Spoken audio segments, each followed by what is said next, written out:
ये जो बाहर गए ना, उनको जरा पूछे ये कच्छतीवु क्या है, ये कच्छतीवु कहाँ आया, जरा उनको पूछ लीजिए। तमिलनाडु से आगे श्रीलंका के पहले एक टापू किसने किसी दूसरे देश को दे दिया था, कब दिया था, कहाँ गई थी, क्या ये भारत माता नहीं थी वहां? और इसको भी आपने तोड़ा। और कौन था उस समय? श्रीमती इंदिरा गांधी के नेतृत्व में हुआ था।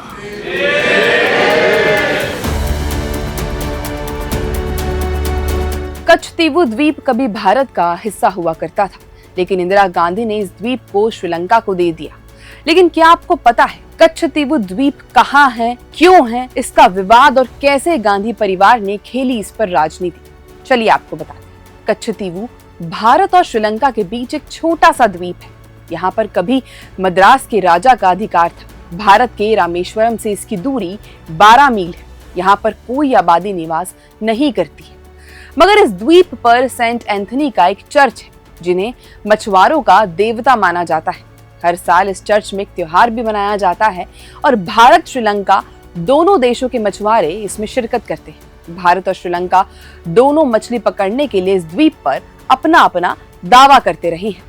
साल 1974 में जब इंदिरा गांधी भारत की प्रधानमंत्री थी, उस वक्त इंदिरा गांधी ने कहा था कि कच्छतीवु द्वीप एक पत्थर का टुकड़ा है, ये हमारे लिए महत्व नहीं रखता है। तब उन्होंने भारत और श्रीलंका के बीच समुद्री सीमा विवाद को हल करने का प्रयास किया। इसी दौरान एक समझौता हुआ, जिसे इंडिया श्रीलंका मैरीटाइम अग्रीमेंट के नाम से जाना जाता है। इस समझौते के मुताबिक कच्छतीवु द्वीप श्रीलंका के पास चला गया, मगर इस समझौते में भारत के मछुआरों को इस द्वीप पर बिना वीजा के आराम करने, नेट सुखाने और सेंट एंथनी के फेस्टिवल को मनाने की इजाजत थी।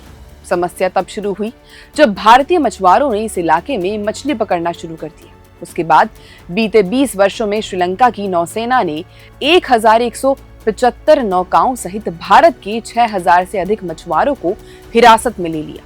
कुछ समय पहले विदेश मंत्री एस जयशंकर ने भी जवाहरलाल नेहरू द्वारा दिए गए एक बयान को कोट करते हुए कहा था कि नेहरू ने इस द्वीप को छोटा द्वीप बताते हुए कहा था कि वे इस छोटे से द्वीप को बिल्कुल भी महत्व नहीं देते और उन्हें इस पर अपना दावा छोड़ने में कोई झिझक नहीं है। नेहरू ने यहाँ तक कहा था कि उन्हें इस तरह के मामले अनिश्चित काल तक लंबित रखना और संसद में बार बार उठाए जाना पसंद नहीं है। हाल ही में पीएम मोदी ने एक बार फिर कांग्रेस और डीएमके की साजिश को जनता के बीच बताते हुए कहा कि डीएमके और कांग्रेस सिर्फ मछुआरों के नहीं बल्कि देश के भी गुनहगार हैं। जब कांग्रेस की सरकार थी तब कई दशक पहले इन लोगों ने कच्छतीवु आइलैंड श्रीलंका को दे दिया। बीते वर्षों में उस आइलैंड के पास जाने पर तमिलनाडु के हजारों मछुआरे गिरफ्तार हुए हैं, उनकी बोटें गिरफ्तार कर ली गई है। गिरफ्तारी पर कांग्रेस और डीएमके झूठी हमदर्दी दिखाते हैं, लेकिन ये लोग तमिलनाडु के लोगों को ये सच नहीं बताते कि कच्छतीवु आइलैंड उन्होंने श्रीलंका को दे दिया और तमिलनाडु की जनता को अंधेरे में रखा था। डीएमके कांग्रेस सिर्फ मछुआरों के ही नहीं बल्कि देश के भी गुनहगार है। अब देखना होगा कि कच्छतीवु के मसले को लेकर पीएम मोदी का रुख आगे क्या रहता है। क्या भारत सरकार इस द्वीप को लेकर किए गए इंदिरा गांधी के समझौते को तोड़ देगी, या फिर वो बस इस मसले पर कांग्रेस की आलोचना करने तक ही सीमित रहेंगी, या उनकी सरकार कच्छतीवु को लेकर कोई बड़ा फैसला करेगी। और वीडियो देखने के लिए रिपोर्ट भारत को सब्सक्राइब करें।